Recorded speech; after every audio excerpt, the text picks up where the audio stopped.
Dear students, हम लोग आज के क्लास में भारतीय अर्थव्यवस्था में भारतीय कृषि से संबंधित एक नया विषय जो भूमि सुधार से संबंधित है उसका अध्ययन करने जा रहे हैं। जहाँ तक भूमि सुधार का प्रश्न है तो हम लोग भारतीय अर्थव्यवस्था पढ़ रहे हैं और भारतीय अर्थव्यवस्था में जब कृषि का अध्ययन किया जाता है तो भूगोल से इतर किया जाता है।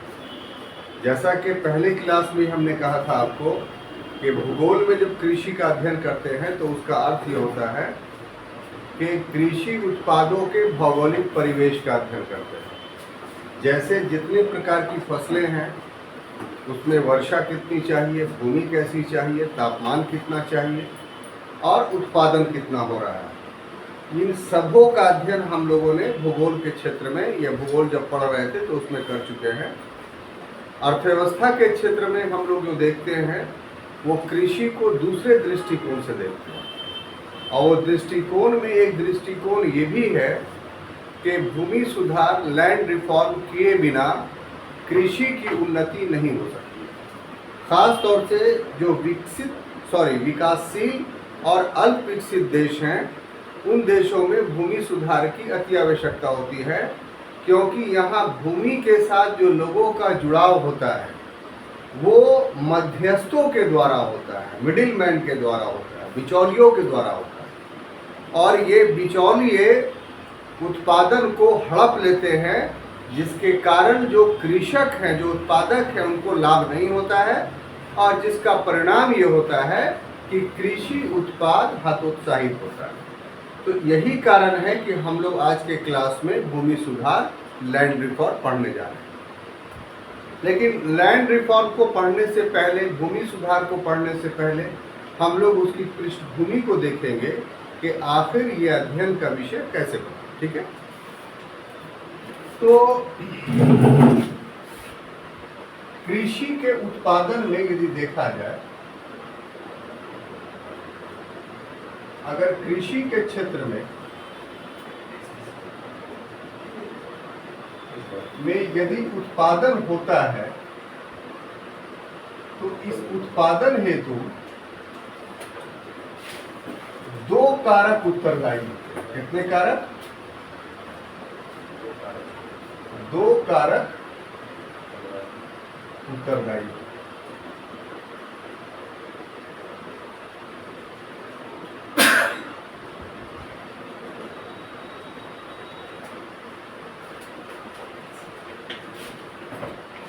पहले को हम लोग कहेंगे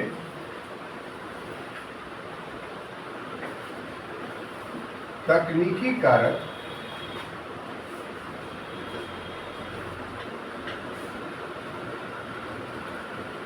यानी टेक्निकल फैक्टर,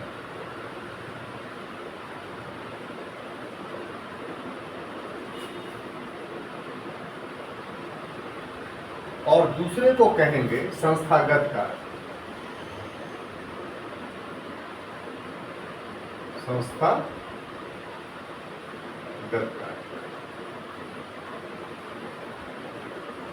इसको इंग्लिश में बोलेंगे हम लोग इंस्टीट्यूशनल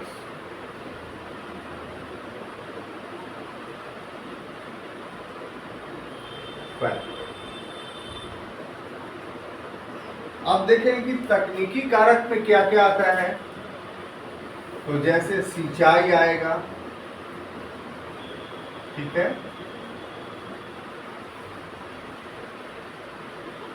उन्नत बीज आएगा,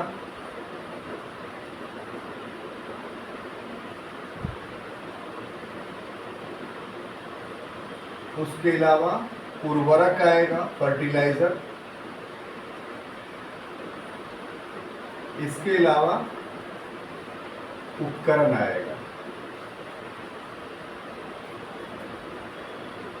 और यदि संस्थागत कारकों की बात किया जाए इसमें बिचौलियों की समाप्ति आएगा,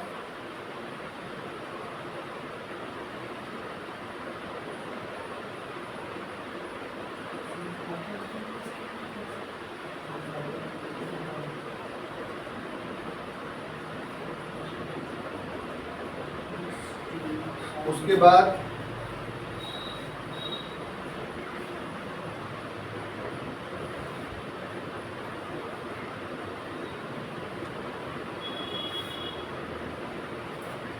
भूधारण आएगा,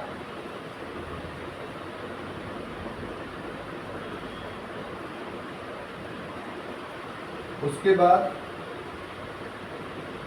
जोतों की सीमा आएगा,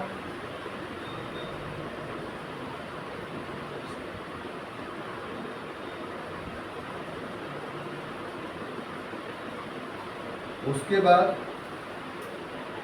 चकबंदी आएगा,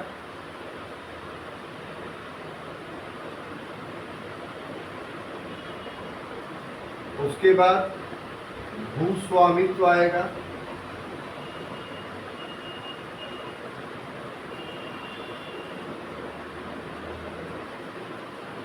और अंत में सहकारी कृषि आएगा।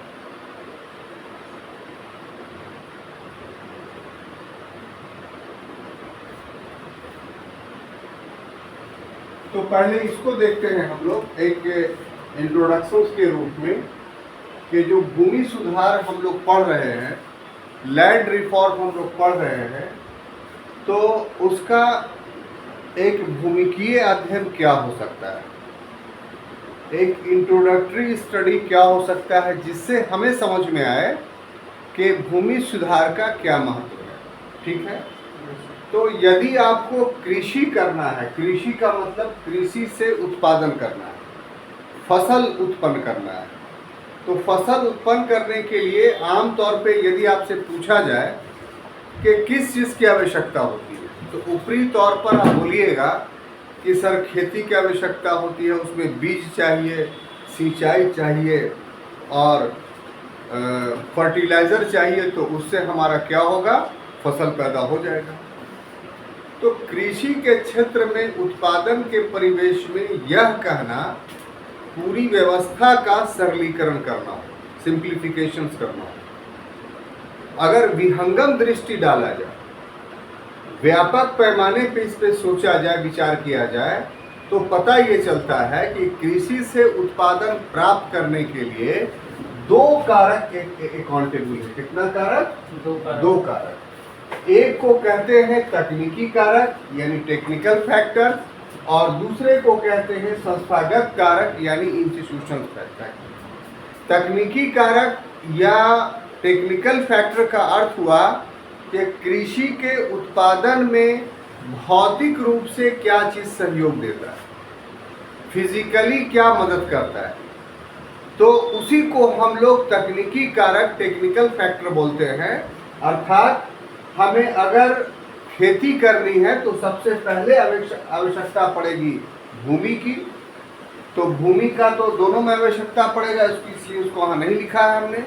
भूमि अगर हो गई आपके पास, तो भूमि में तकनीकी कारक क्या उत्तरदायी होगा, तो सबसे पहला कि आपको उन्नत बीज का प्रयोग करना पड़ेगा या बीज का प्रयोग करना पड़ेगा। अगर बीज आपके पास है तो फिर दूसरे नंबर पर होता है कि पानी चाहिए, और पानी के लिए अगर प्राकृतिक रूप से उपलब्ध है तो कोई बात नहीं है, अगर प्राकृतिक रूप से उपलब्ध नहीं है तो आपको सिंचाई की व्यवस्था करनी पड़ेगी, इरिगेशन की व्यवस्था करनी पड़ेगी। अगर वो कर लिया आपने और उत्पादकता को बढ़ाना है तो उसके लिए आपको उर्वरक या फर्टिलाइजर की आवश्यकता पड़ेगी। बात समझ में आई? और अंत में जो है वो उपकरणों की आवश्यकता पड़ेगी। बिना उपकरण के आप खेती नहीं कर सकते हैं। आदिम युग में भी जब खेती की शुरुआत हुई थी तो उपकरण पारंपरिक थे, जैसे लकड़ी के हल होते थे, बैल होता था, इनके माध्यम से खेती की जाती थी। आधुनिक समय में अगर बात किया जाए तो उपकरण के बहुत सारे रूप आ गए हैं, जैसे ट्रैक्टर से खेती की जाती है, हार्वेस्टर्स का इस्तेमाल किया जाता है, स्प्रिंकलिंग का इस्तेमाल किया जाता है, बर्मों का इस्तेमाल किया जाता है। बहुत सारे उपकरण हैं जो खेती के क्षेत्र में इस्तेमाल होते हैं। तो ये सब जितनी भौतिक वस्तुएं हैं वो सब के सब तकनीकी कारक के अंतर्गत आएंगे, लेकिन इससे उत्पादन हो जाएगा। उत्पादन में कर्मता को बनाए रखना, उत्पादन में वृद्धि करना, उत्पादन से लाभ कमाना, ये सारे के सारे चीज जिस कारक पे डिपेंड करता है वो कारक है संस्थागत कारक, इंस्टीट्यूशनल फैक्टर। संस्थागत कारक या इंस्टीट्यूशनल फैक्टर का मतलब क्या होता है कि कोई भी काम करने के लिए संस्था की आवश्यकता होती है, ऑर्गेनाइजेशंस की आवश्यकता होती है। पहले इस बात को समझिए।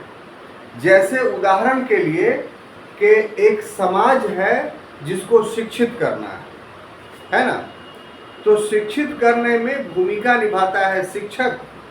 वो पढ़ाता है तो लोग शिक्षित होते हैं, तो वो कहीं भी पढ़ा सकता है, कहीं भी शिक्षा दे सकता है। प्राचीन काल में यही होता था कि अपने घर में बुला लिया, अपने तरफ से एक मठ बना लिया, जंगलों में पढ़ाने लगा। लेकिन उससे शिक्षा ज़्यादा द्रुत गति से क्रमबद्धता के साथ विकसित नहीं हो पाई। तब क्या हुआ, शिक्षा के लिए एक संस्था बनी जिसको स्कूल, कॉलेज ये सब नाम दिया गया। तो इससे क्या हुआ कि शिक्षा में व्यवस्था आई, शिक्षा में क्रमबद्धता आई और शिक्षा उत्तरोत्तर जो है विकसित कर रही।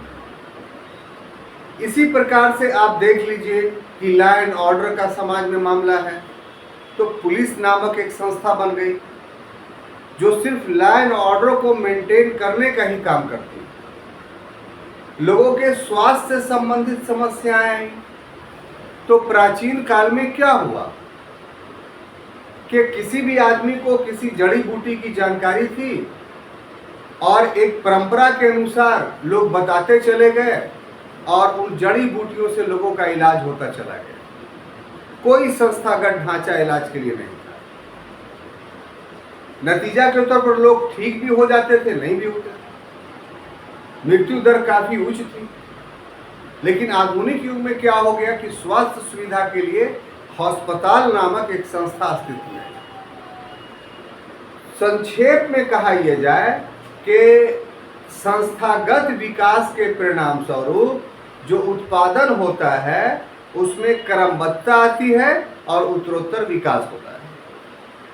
तो अगर कृषि के क्षेत्र में क्रमबद्धता, कंटिन्यूटी लाना हो, उत्तरोत्तर विकास करना है, तो फिर ऐसी परिस्थिति में केवल तकनीकी कारकों का प्रयोग करके हम उसका समस्या का हल नहीं कर सकते। यदि कृषि में क्रमागत विकास, निरंतर विकास और समावेशी विकास लाना है, एक ऐसा जो निरंतर बना रहे, तो उसके लिए संस्थागत कारक को भी ध्यान में रखना पड़ेगा। और संस्थागत कारक क्या है, तो बिचौलियों की समाप्ति और भूधारण और जोतों की सीमा और चकबंदी, भूस्वामित्व और सहकारी कृषि। तो यही जो संस्थागत कारक है, जो इंस्टीट्यूशनल फैक्टर है, इन सभी को सम्मिलित रूप से मिला करके हम लोग क्या बोलते हैं, भूमि सुधार। अब बात समझ में आई? यही हमको समझाना है। अब देखिए, इसमें एक बात और जानना है कि यदि तकनीकी कारकों की बात किया जाए, ठीक है, और यदि संस्थागत कारकों की बात किया जाए, तो इन दोनों में दो विचारधाराएं उभर करके सामने आती है। एक विचारधारा संस्थागत कारक के लिए समाजवादी है, ठीक है, सोशलिस्ट थॉट है। और दूसरा क्या विचारधारा है, पूंजीवादी है, यानी कैपिटलिस्ट है, कैपिटलिस्ट है। हमको थोड़ा इसको भी समझना है। ये क्या है कि जो पूंजीवादी सोच के व्यक्ति हैं, ये जो पूंजीवादी राष्ट्र है, अगर वहां कृषि में विकास नहीं हो रहा है तो वो तकनीकी कारक को उत्तरदायी ठहराता है। वो कहता है कि तकनीकी कारकों में कोई कारक ऐसा है जिसके नहीं रहने की वजह से कृषि क्षेत्र में विकास बाधित हो रहा है, नहीं हो रहा है। यदि हम उन तकनीकी कारकों को दूर कर दें तो कृषि का विकास होने लगेगा। जैसे वर्षा नहीं हो रही है तो हम सिंचाई की व्यवस्था करें तो खेती हो जाएगी।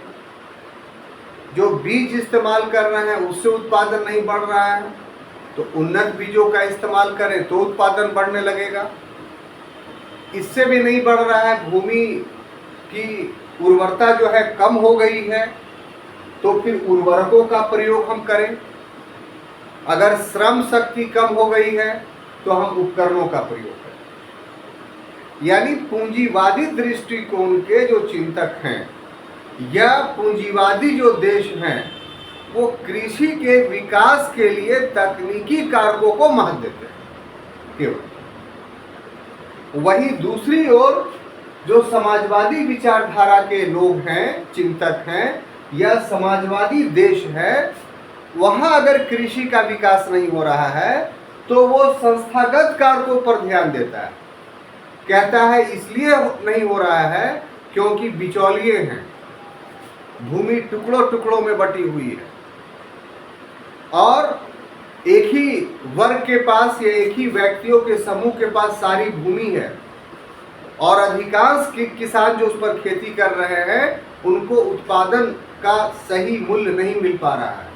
यानी उत्पादन वो कर रहे हैं और हड़प कौन जा रहा है? तो बिचौलिया हड़प जा रहा है, जमींदार हड़प जा रहा है। तो समाजवादी दृष्टिकोण के जो लोग हैं उनका ये मानना है कि जब तक संस्थागत सुधार नहीं किया जाएगा, इंस्टीट्यूशनल रिफॉर्म्स नहीं किया जाएगा, तब तक कृषि का कर्मगत विकास नहीं होगा, समावेशी विकास नहीं होगा। बात समझ में आई? तो कृषि के दोनों कारकों को वैचारिक रूप से अगर कहा जाए तकनीकी कारक तो ये पूंजीवादी व्यवस्था का प्रतीक है और यदि कहा जाए संस्थागत कारक तो ये समाजवादी व्यवस्था का प्रतीक है। लेकिन हम देखते हैं कि ये दोनों विचारधारा, चाहे पूंजीवादी हो या समाजवादी हो या अतिवादी,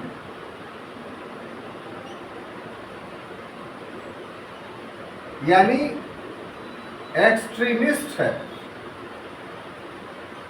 यानी दोनों ने जो है अति का पालन कर लिया है। जो व्याख्या किया है उसका दृष्टिकोण संतुलित नहीं है, अतिवादी है, बल्कि संतुलित दृष्टिकोण ये है कि ये तकनीकी कारक और संस्थागत कारक दोनों का संतुलित रूप से प्रयोग किया जाना चाहिए। बात समझ में आई?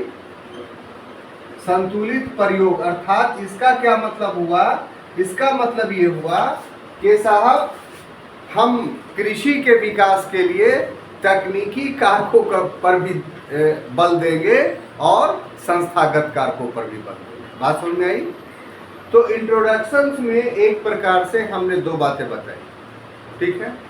अब जैसा कि हमने कहा कि हमारा विषय क्या है, तो भूमि सुधार, और भूमि सुधार में इन चीजों का वर्णन करना है हम लोग। क्लियर? तो अब देखिए, कर्मागत रूप से अगर देखा जाए तो सबसे पहले हम लोग देखते हैं बिचौलियों की समाप्ति। क्या चीज? बिचौलियों की समाप्ति। बिचौलियों की समाप्ति।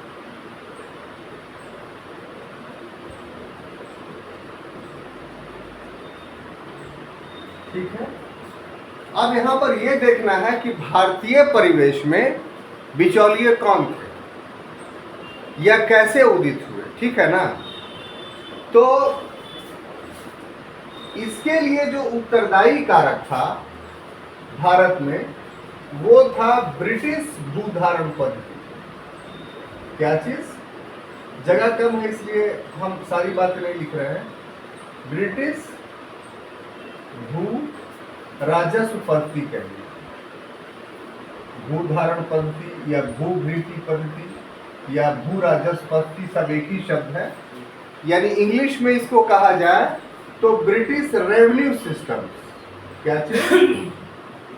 ब्रिटिश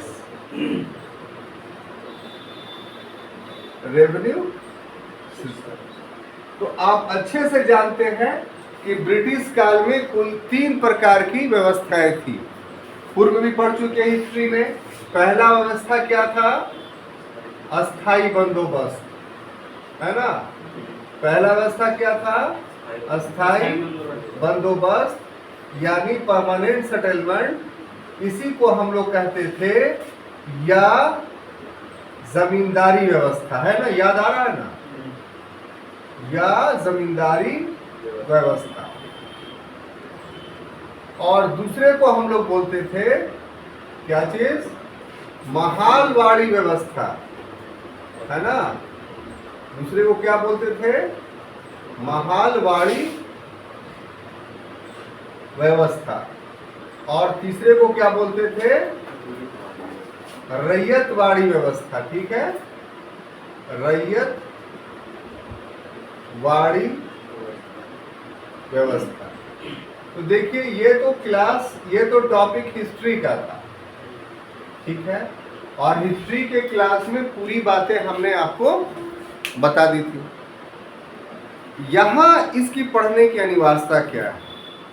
तो यहाँ इसके पढ़ने की अनिवार्यता इसलिए हो गई है क्योंकि बिचौलिया शब्द को हम लोगों को एक्सप्लेन करना है कि भारतीय कृषि व्यवस्था में बिचौलिया कौन था। हर देश में इसका रूप अलग अलग रहा है।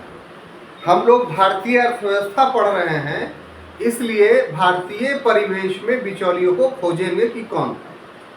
तो उसके लिए अनिवार्य है कि हमको ब्रिटिश भू राजस्व नीति पढ़नी पड़ेगी, तभी बिचौलिया दिखाई पड़ेगा हमें। तो ब्रिटिश काल में ग्रेजुअली धीरे धीरे 3 प्रकार की भू राजस्व पद्धति उभर करके सामने आई। एक पद्धति थी जिसको हम लोग अस्थाई बंदोबस्त या जमींदारी व्यवस्था या इस्मतरारी व्यवस्था कहते थे। और ये ब्रिटिश प्रांत के लगभग 57% भाग पर ये लागू। अगर अभी के कंटेक्स्ट में देखें तो पूरा पूर्वोत्तर भारत से बांग्लादेश, पश्चिम बंगाल, बिहार और बनारस खंड, उधर पंजाब का भी कुछ इलाका, ये सब अस्थाई बंदोबस्त के अधीन। और इसमें क्या था कि भूमि का मालिक अंग्रेजों ने जमींदारों को मान लिया था। अभी तक भारत में भूमि की मिल्कियत राज्य की होती थी। जो राजा आया उसी की भूमि हो गई, और जो खेती कर रहा है वही उसका मालिक हो गया।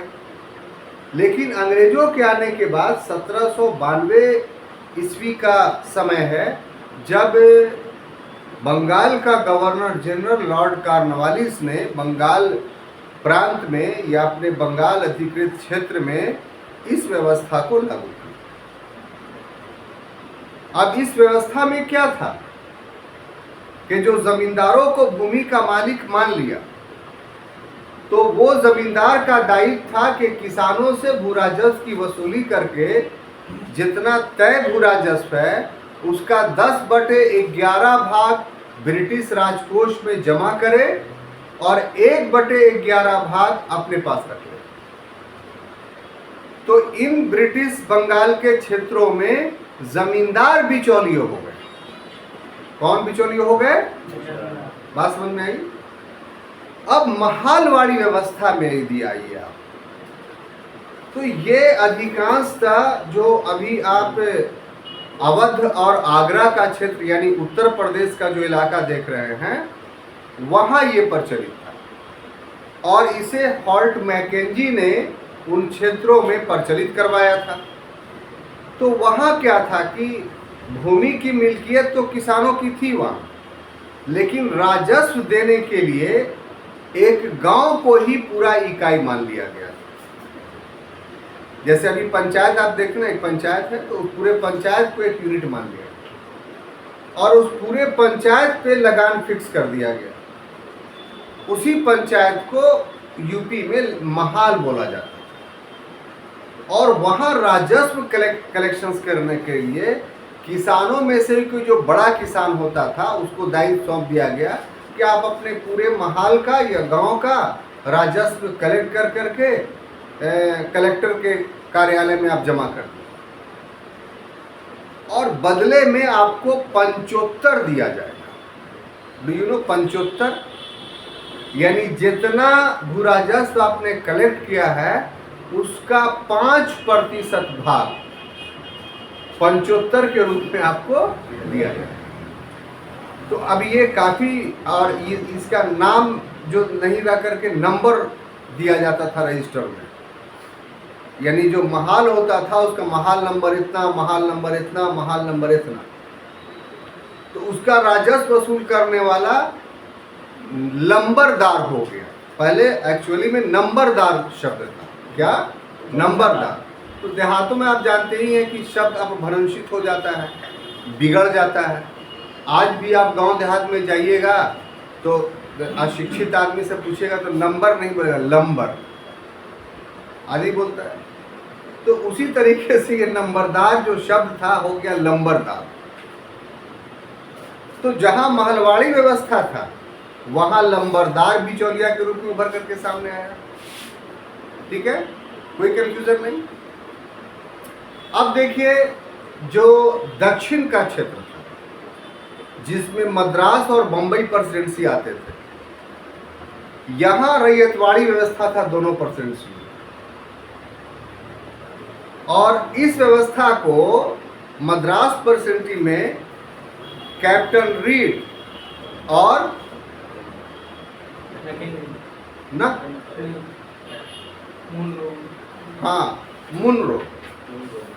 मुनरो और कैप्टन रीड ने मद्रास प्रांत में और एल्फिस्टन्स ने बंबई प्रांत में जो है वो रैयतवाड़ी व्यवस्था को लागू किया।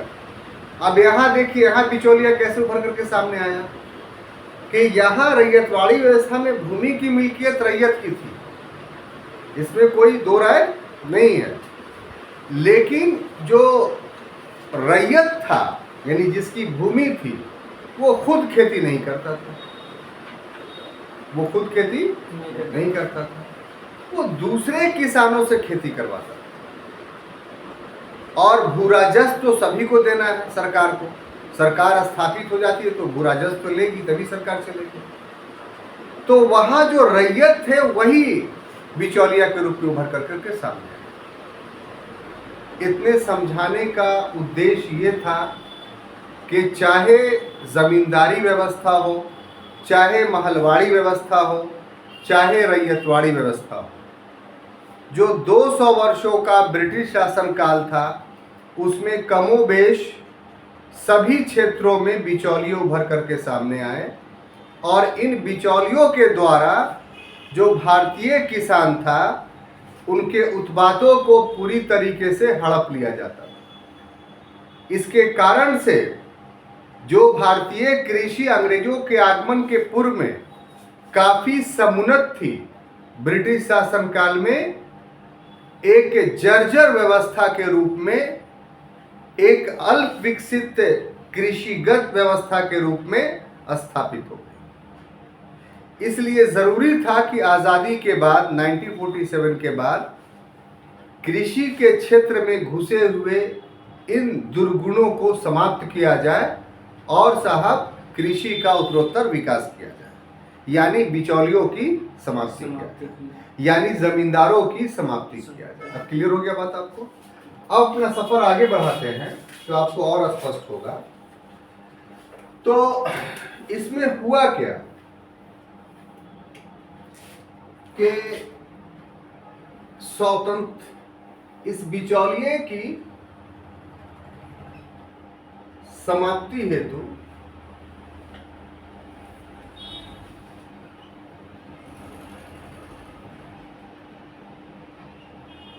सर्वप्रथम जो प्रयास किया गया,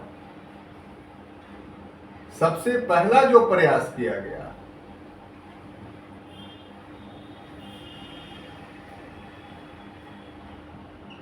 वो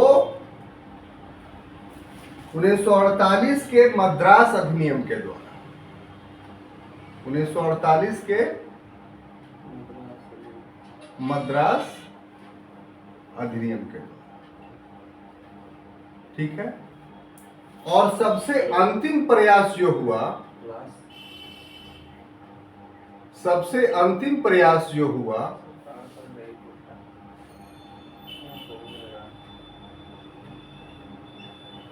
वो 1954 में पश्चिम बंगाल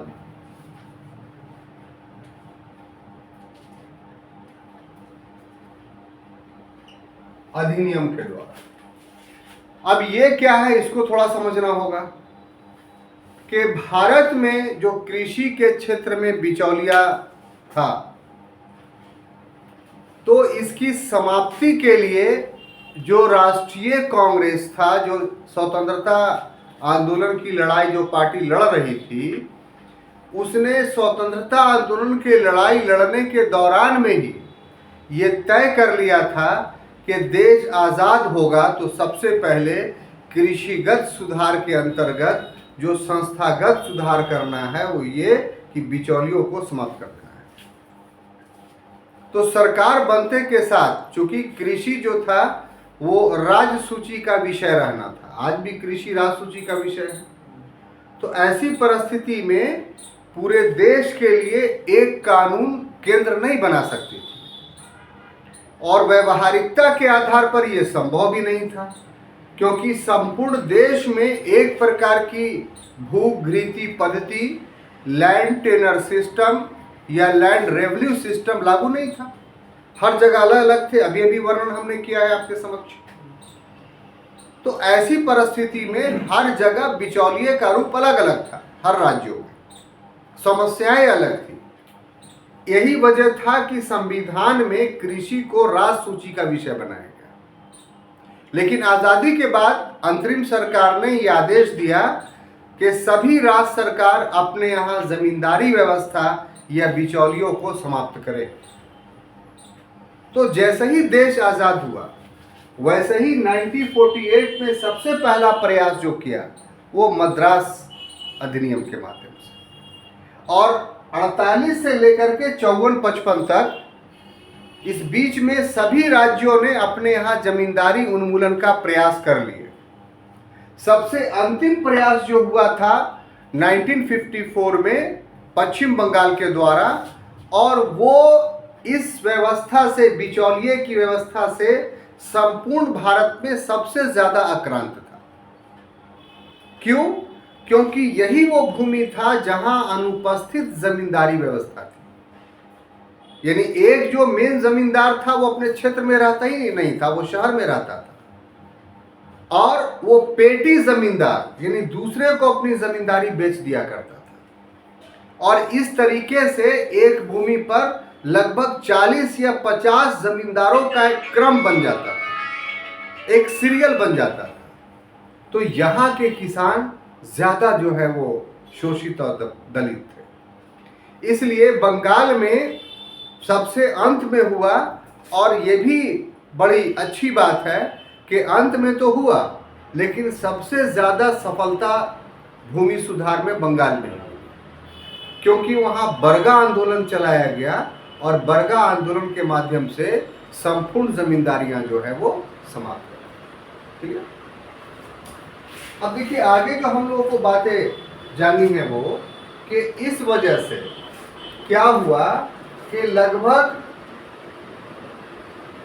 2 करोड़, कितना, 2 करोड़ किसान लाभान्वित हुए।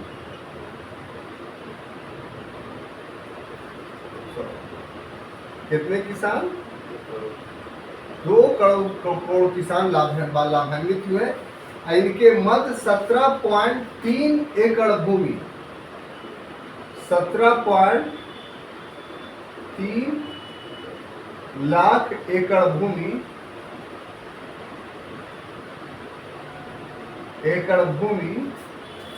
का वितरण हुआ।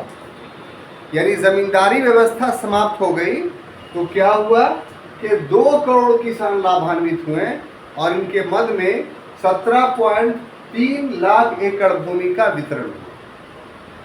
लेकिन ये बहुत शुभ संकेत नहीं था, क्योंकि जितने व्यापक पैमाने पे जो भूमि इस व्यवस्था के अधीन थी, यानी बिचौलिए के अधीन, तो उसमें से सभी भूमि को मुक्त नहीं कराया जा सका। जानते हैं क्यों? इसलिए कि जो जमींदार थे, यानी जो भूमि के मालिक थे, वो बिचौलिए जो थे, उन्होंने कानूनों का सहारा ले लिया। और कानून में क्या था कि किसानों को 3 कैटेगरीज में बांटा गया। खुद काश्त किसान, और दूसरा जो रूप था वो ऐच्छिक काश्तकारी, और तीसरा उप काश्तकारी। तो जो खुद काश्त किसान था उसमें एक प्रोविज़न दे दिया गया कि वो सुपरविज़न भी अगर करता है, यानी अपने भूमि की देखभाल भी करता है, तो वो किसान ही माना जाए।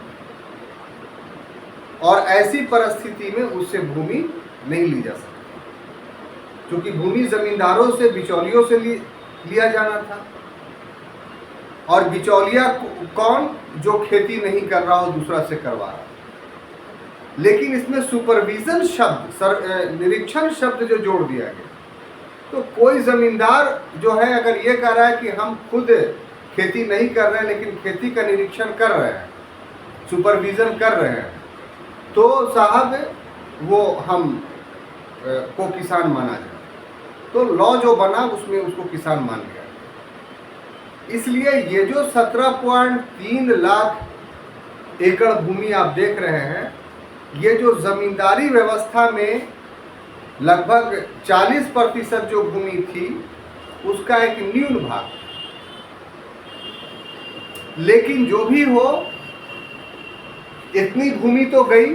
तो इसके लिए क्या हुआ साहब कि इस भूमि के लिए जो जमींदार थे उन्होंने हर्जाना की मांग की। किसकी? जमींदारों ने, मतलब जिनकी जिनकी जमीन ली गई ने हर्जाना की मांग की, और इसके लिए कोर्ट में केस हुआ। तो उनको हर्जाने के रूप में 670 करोड़ रुपया दिया गया। कितना? 670 करोड़। और इसमें भी 2 रूप थे। एक जो कम राशि थी, छोटी राशि थी, उनको तो दे दिया गया पैसा, लेकिन जो बड़ी राशि थी उनको बॉन्ड दे दिया गया। यानी एक डॉक्यूमेंट्स दे दिया गया, एक परिपत्र दे दिया गया कि आप 10 साल, 20 साल और 30 साल ये ड्यूरेशंस था, इसके बाद इस बॉन्ड को आप भंजा सकते हैं। क्योंकि भारत सरकार के पास तो पैसा नहीं था। तो इस प्रकार से कहिए कि भूमि सुधार के तहत बिचौलियों के समाप्ति के परिवेश में अल्प मात्रा में थोड़ा सा प्रयास स्वतंत्रता के बाद किया गया। ठीक है। अब देखिए दूसरा टॉपिक देखते हैं, जैसा कि आपको पूर्व में बताया गया है कि साहब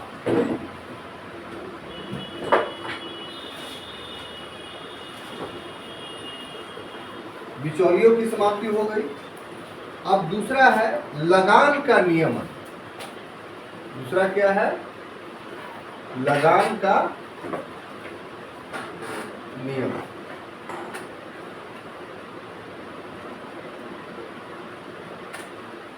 तीसरा जो हो जाएगा वो हो जाएगा पट्टे की सुरक्षा।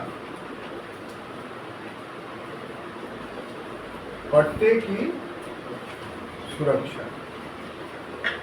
ठीक है। चौथा जो हो जाएगा काश्तकारों का भू स्वामित्व अधिकार या भू स्वामित्व। ठीक है।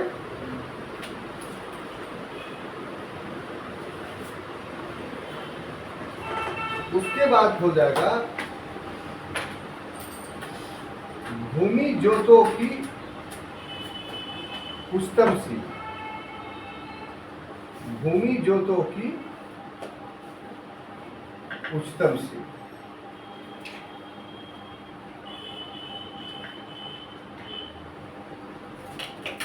और उसके बाद हो जाएगा चकबंदी,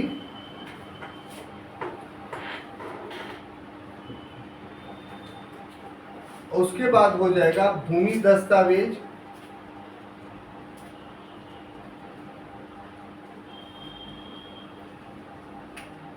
और 8वां हो जाएगा सहकारी कृषि। तो इन सभी के बारे में भी हमको अध्ययन करना है और जानना है कि ये सब चीज क्या है। मूल बात भूमि सुधार के अंतर्गत जो हुआ भारत आज़ादी के बाद भारत सरकार में, वो बिचौलियों की समाप्ति हुई। इसमें क्या हुआ कि बिचौलिए के रूप में बड़े बड़े जमींदार जो थे, जैसे टेकारी स्टेट आपके यहाँ है, तो इनकी जमींदारी पूरी खत्म हो गई। लेकिन इनके अधीन जो छोटे छोटे जमींदार थे, मामला उनके बीच अटका। तो उनमें से कुछ की जमींदारियां जो है वो गईं और कुछ ने अपनी जमींदारियां बचाने में सफलता प्राप्त कर ली। तो वो हम आगे राज खोलेंगे कैसे सफलता प्राप्त कर ली। और यदि भूमि सुधार करना है हमको, तो हमको बिचौलियों की समाप्ति के अतिरिक्त इन 7 मुद्दों पर भी ध्यान देना होगा। उसमें सबसे पहला है लगान का नियमन। लगान का अर्थ क्या हुआ कि जिसकी भूमि है उस भूमि पर दूसरा अगर खेती कर रहा है तो उसको वो लगान देगा, माने टैक्स देगा। एक प्रकार से कह लीजिए कि भूमि का किराया देगा जो उपयोग कर रहा है। तो हर क्षेत्रों में भारत में अभी अभी हमने कहा कि एक प्रकार की व्यवस्था नहीं है। भू राजस्व की पद्धति में अंग्रेजों ने 3 प्रकार की व्यवस्थाएं लागू की थी। तो हर क्षेत्र में लगान का निर्धारण वहां की राज्य सरकार ने किया कि इतना इतना लगान ही आप ले सकते हैं।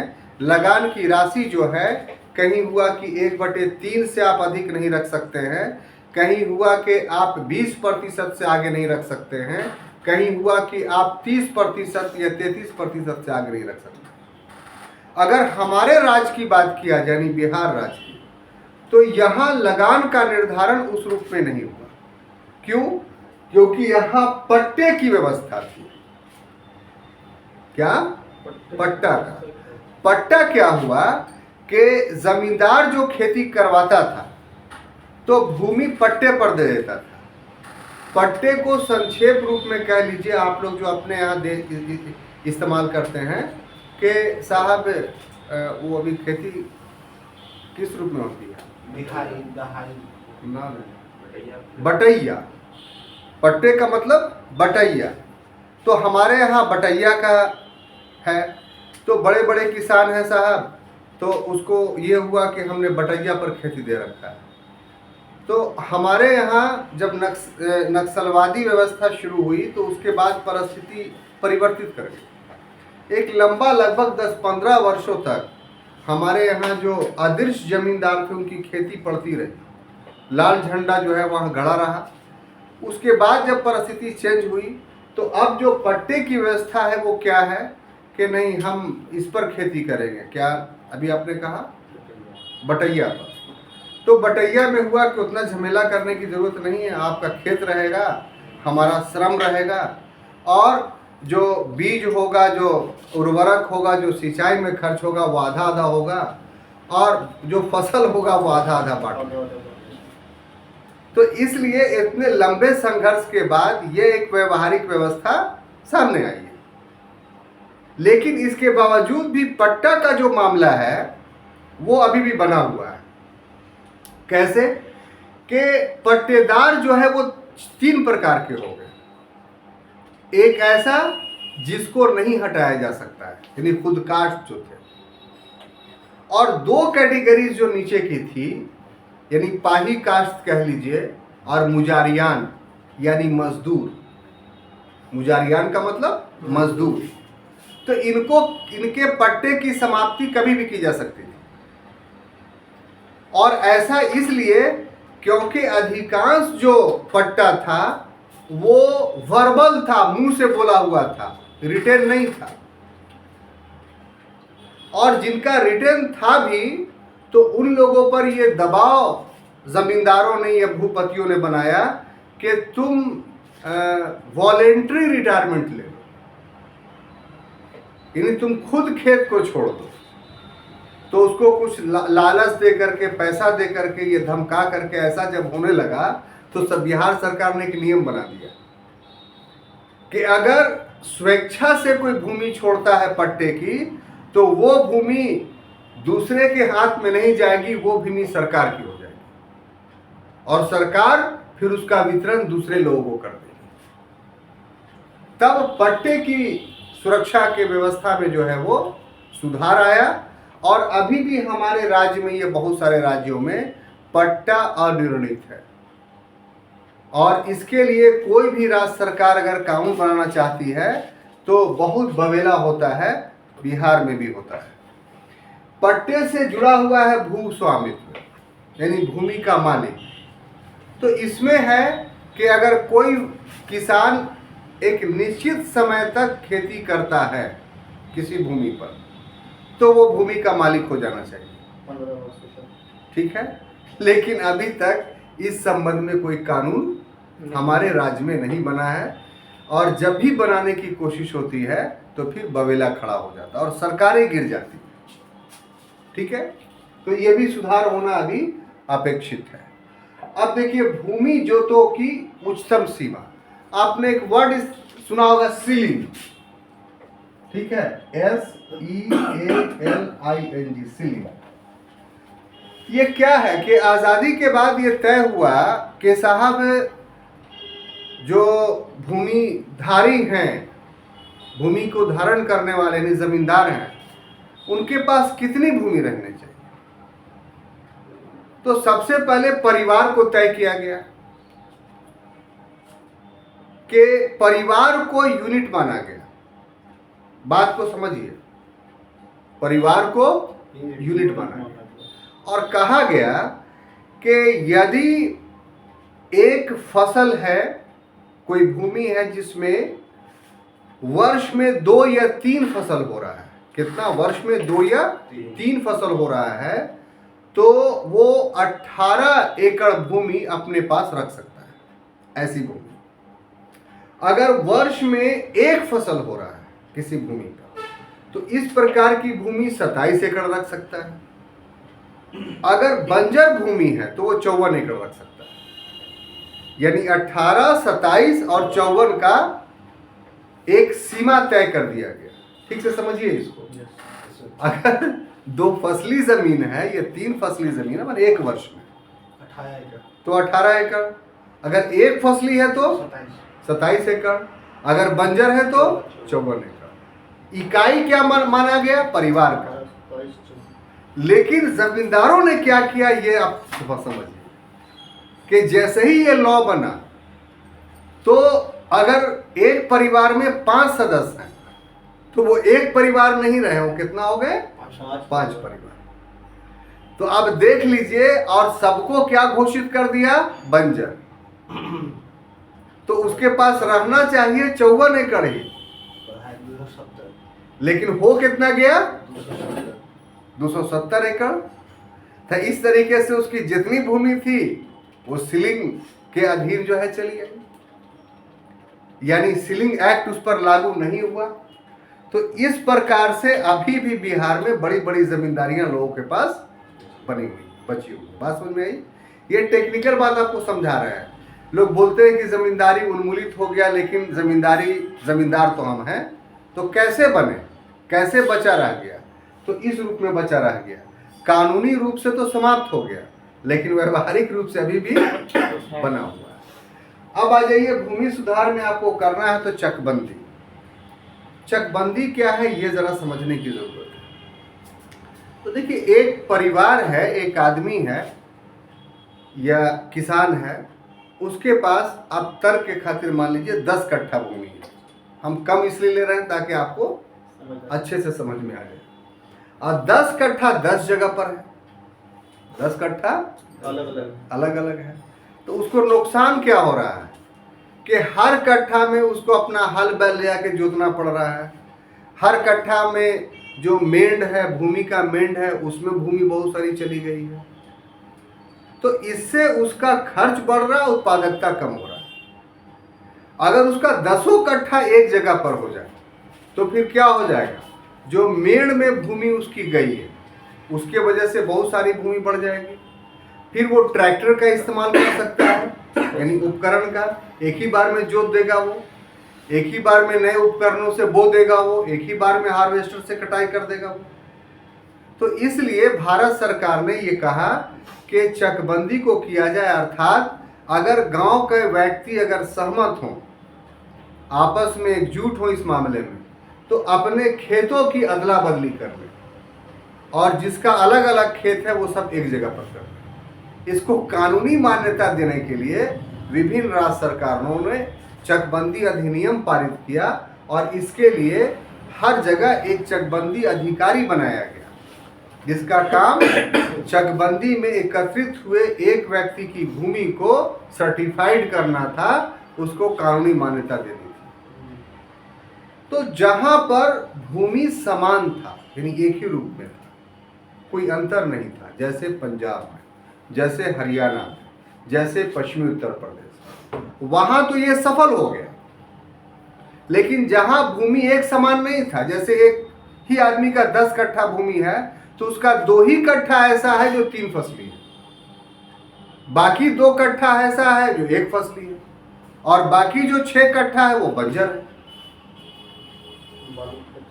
तो ऐसे क्षेत्रों में चकबंदी सफल नहीं हुई। बिहार भी इसी कैटेगरीज में आता था, इसलिए बिहार में चकबंदी सफल नहीं हुई, अच्छा विचारधारा होने के बावजूद। यूपी में है कि नहीं सर? यूपी में सिर्फ पश्चिमी उत्तर प्रदेश में, मतलब जो भी मैदानी इलाका है, पठारी इलाका नहीं है, ठीक है, वहाँ ये जो है वो सफल हो गई। जहाँ पठारी पर्वतीय या बलुई इलाका है वहाँ ये सफल नहीं हुई। अब ये भूमि दस्तावेज, तो भूमि दस्तावेज पर बहुत काम हुआ है। वर्तमान समय तो स्थिति यह है हमारे देश में कि लगभग सभी राज्यों में हर टुकड़े टुकड़े भूमियों का इलेक्ट्रॉनिक डेटा जो है वो तैयार हो गया है। अब कोई भी व्यक्ति किसी की भूमि को हड़प नहीं सकता है या कोई बेईमानी शैतानी नहीं कर सकता। एक एक इंच भूमि का भी हिसाब किताब राज्य सरकार ने किया है। और जो न्यू टेक्नोलॉजी आया है सैटेलाइट के माध्यम से, कंप्यूटर के माध्यम से, वो इलेक्ट्रॉनिक दस्तावेज हम लोग के पास तैयार हो गया। लेकिन अंतिम जो सहकारी कृषि है इसमें हम लोग बहुत ज़्यादा सफल नहीं हुए, क्योंकि हमारे यहाँ के किसान जागरूक नहीं है। जाति व्यवस्था इतना कठोर है कि एक जाति दूसरी जातियों के साथ खेती नहीं कर सकती है, इसलिए जो है सहकारी कृषि जो है वो सफल नहीं हुआ। हाँ, इसमें एक सफलता मिली है कि सहकारी बैंक सफल है बहुत सारे जगहों पे, और उससे जो संस्थागत कारक है भूमि सुधार का, उसमें एक अच्छा पहल जो है वो हो रहा है या हुआ है। तो ये सब कुछ मुद्दे थे छात्रों जो भूमि सुधार से जुड़े हुए थे। हमने सांगोपांग सारे टॉपिक्स को टच किया है। हम समझते हैं कि भूमि सुधार से संबंधित आपसे कोई भी प्रश्न पूछा जाएगा तो आप देने में सक्षम होंगे। अगले क्लास में नए विषय के साथ हाजिर होंगे, तब तक के लिए अनुमति दीजिए। धन्यवाद।